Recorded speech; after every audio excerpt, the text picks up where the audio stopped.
Welcome to the Norfolk Cottage Garden, and the rose we're going to show you this afternoon is this beautiful little buff climber called Buff Beauty.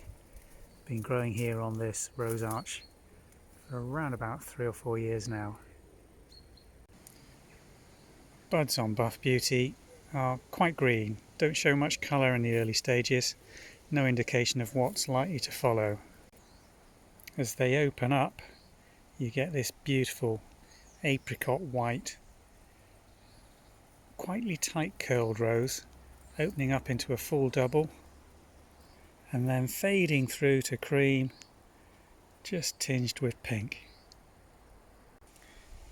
Buff Beauty forms a moderate size climbing rose, more comfortable around the 6 or 7 foot mark as opposed to the 12 foot it's supposed to reach.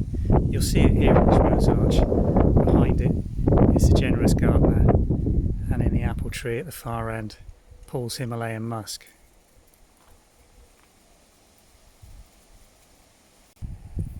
Coming round to the western side of the rose arch, you'll see the profusion of flowers that this rose is capable of producing when growing strongly. Again, that's more typical of the buds.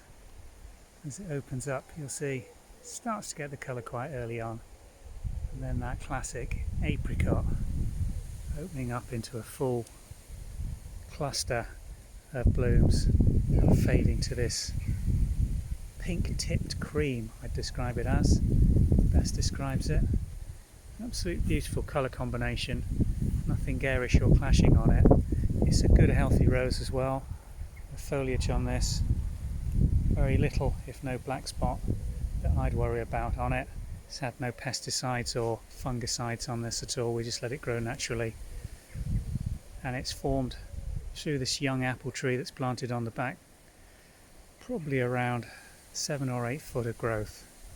Not a lot of growth coming up from the base on this one. If we take you down there, you'll see it's quite an established stem, and all the new flowering growth is coming off these mains, and you need to be careful how hard you prune this one back if you're going to get a good flush of flowers.